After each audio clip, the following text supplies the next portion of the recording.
RCB సుదీర్ఘ నిరీక్షణకు తెరపడింది. 17 ఏళ్లుగా అందరి ద్రాక్షగా మిగిలిన ఐపీఎల్ ట్రోఫీ ఎట్టకేలకు ఆర్సీబీకి సొంతమైంది.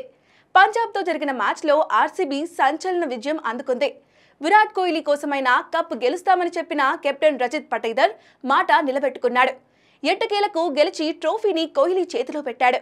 ఈ విజయం తర్వాత ఐపీఎల్ ఛాంపియన్ జట్టుకు రన్నరప్గా నిలిచిన టింకు ఎంత ప్రైజ్ మనీ దక్కుతుందని చర్చించుకుంటున్నారు. ఆ వివరాలు ఇప్పుడు చూద్దాం. ఛాంపియన్గా నిలిచిన రాయల్ ఛాలెంజర్స్ బెంగళూరుకు 20 కోట్ల రూపాయలు, రన్నరప్ పంజాబ్ కింగ్స్కు 12.5 కోట్ల రూపాయలు దక్కింది. ఇక క్వాలిఫైర్ 2లో ఓడిన ముంబై ఇండియన్స్కు 7 కోట్లు, ఎలిమినేటర్లో ఓడిన గుజరాత్ టైటాన్స్కు 6.5 కోట్ల ప్రైజ్ మనీ దక్కింది. ఆరెంజ్ క్యాప్, పర్పుల్ క్యాప్ ప్లేయర్లకు 10 లక్షల రూపాయల చొప్పున బీసీసీఐ చెల్లించనుంది.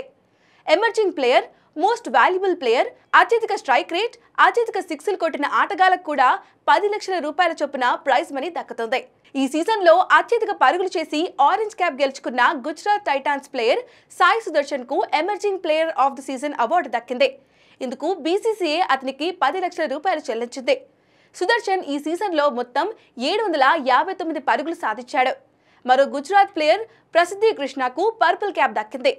ప్రసిద్ధి కృష్ణ ఈ సీజన్లో 25 వికెట్లు పడగొట్టాడు. ఇద్దరికి 10 లక్షల రూపాయల చొప్పున బీసీసీఐ క్యాష్ రివార్డును అందించింది. ఇక ఫైనల్ మ్యాచ్లో అత్యధిక 4లు కొట్టిన ప్రియాంష్ ఆర్యాకు బీసీసీఐ 1 లక్ష రూపాయల రివార్డు అందించింది. ఆర్యా 4 4లు కొట్టాడు. Dot balls of the match award గెలిచిన కృణాల్ పాండ్యాకు కూడా 1 లక్ష రివార్డు దక్కింది. Krunal Pandya man of the match విన్నర్గా నిలవడంలో మరో 5 లక్షల రూపాయలు రివార్డు గెలుచుకున్నాడు. సీజన్లో హైయెస్ట్ స్ట్రైక్ రేట్తో మెయింటైన్ చేసిన వైభవ్ సూర్యవంశీకి super striker of the season award దక్కింది. ఇందుకు అతనికి టాటా కప్ కార్డును బహుమతిగా ఇచ్చారు. Super sixes of the season award గెలిచిన నికోలస్ పురాన్ కు 10 లక్షల రూపాయల రివార్డు సొంతం చేసుకున్నాడు. పురాన్ 14 మ్యాచ్ల్లో 40 సిక్సర్లు బాదాడు. Most valuable player of the season award గెలుచుకున్న సూర్యకుమార్ యాదవ్ 15 లక్షల రివార్డును గెలుచుకున్నాడు.